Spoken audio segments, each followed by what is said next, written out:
entre guillemets, internationale, et qui implique ou impliquerait toutes les parties concernées par la justice transitionnelle. Deuxième recommandation,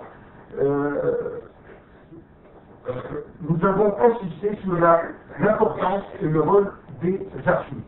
Et nous avons insisté sur le fait qu'il était nécessaire de laisser la définition préalable. Il ne fallait pas restreindre ou limiter la définition. Donc, les archives, on entend par là toutes les traces, tous les documents susceptibles de retracer ou de retrouver la vérité. Et plus que ça, nous avons aussi appelé à ce qu'il y ait un élargissement de ces archives en constituant des archives orales pour écouter les témoins. Évidemment, l'essentiel a été mis sur les traces des tortures, des exactions qui ont des fois mené à des disparitions de certains militants emprisonnés.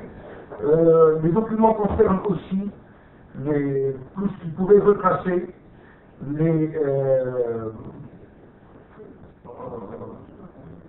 actions en matière financière ou foncière, tout ce qui concerne la corruption, sous toutes ses formes, et donc essayer de retrouver les archives des différents services de direction, la douane, les recettes des finances, les recettes municipales, l'office du commerce, etc.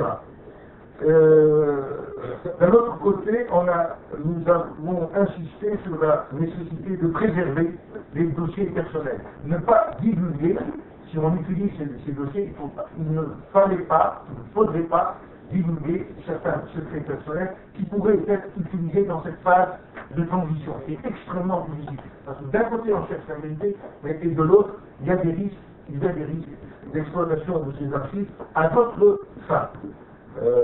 Je ne dirais pas, on n'a pas tous les fichiers, mais il y a plusieurs manières d'exploiter ces archives dans le mauvais sens entre guillemets.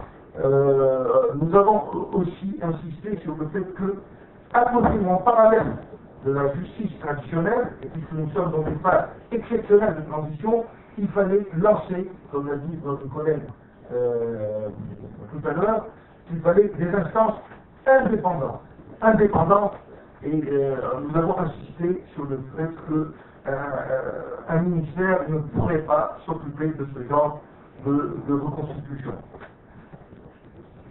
Et enfin, j'ai essayé de résumer, enfin, la nécessité d'entamer immédiatement, c'était pour moi très simple, d'entamer immédiatement ces écoutes, ces opérations de recherche de la vérité pour les réparations, soit des familles des disparus, ou la réparation des victimes, des blessés qui souffrent encore.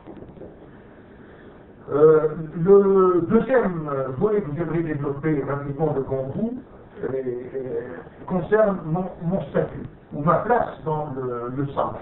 Alors, j'ai dit que je suis historien, et j'aimerais bien réagir à deux ou trois points développés dans la note conceptuelle qui nous a été distribuée. À propos de mémoire collective et histoire, en tant qu'historien, nous faisons une nette distinction entre la mémoire et l'histoire. L'histoire, c'est une science qui tend à l'être, qui essaye de l'être, alors que la mémoire, c'est autre chose. Surtout dans cette phase, nous sommes encore à la phase des souvenirs personnels et qui sont en train de décanter et de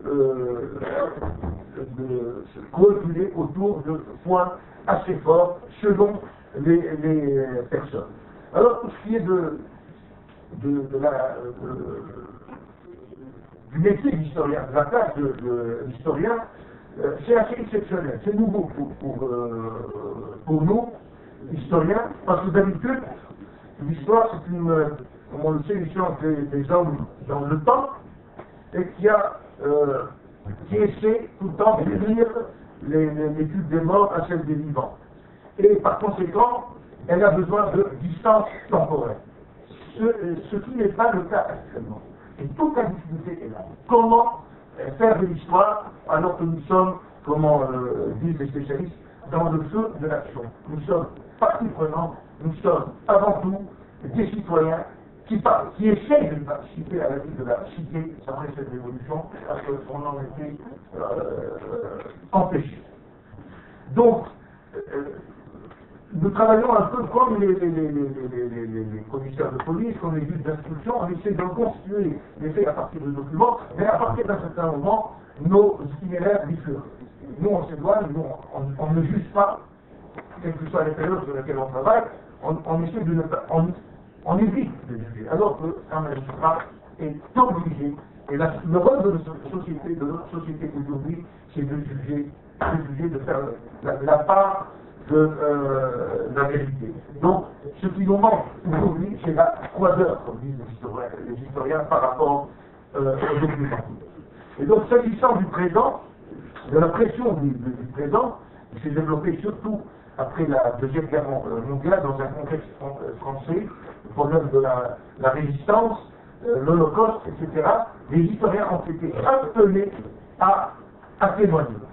Et là, les historiens astucieux ont trouvé, dans le grand découpage, ce qu'on appelle l'histoire contemporaine, on a découvert, entre guillemets, ce qu'on appelle l'histoire du temps présent ou l'histoire immédiate.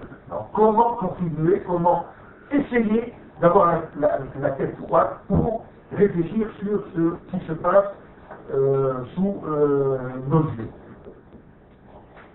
Tout en tenant compte des règles de la science historique, des activités des acteurs vivants, donc dans le feu de l'action, en tenant compte aussi de leur culture au sens large, et aussi en tenant compte des pouvoirs et des autorités. Il y a une différence entre pouvoir et autorités qui régissent cette société.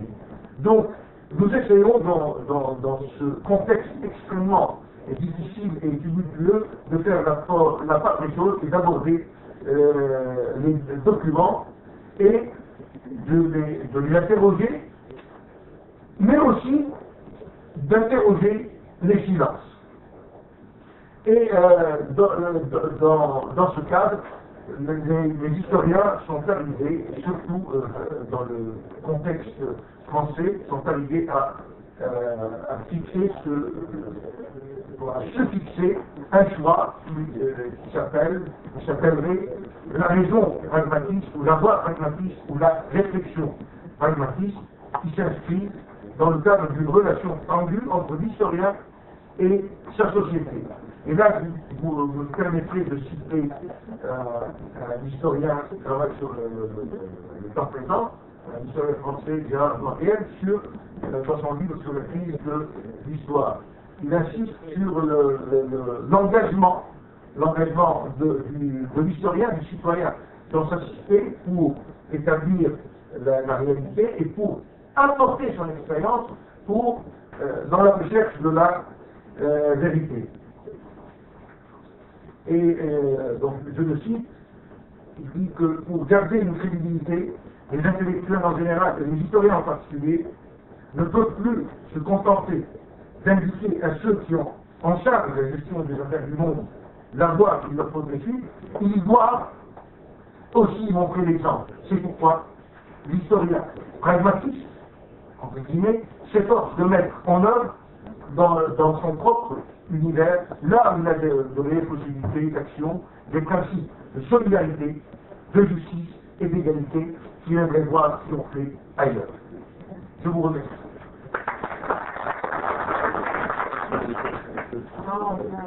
Première matinée, donc voilà, on se voit tout à l'heure.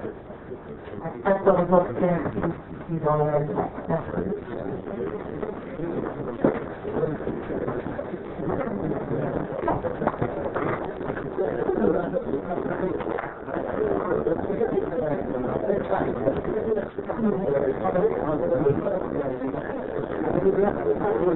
Thank you.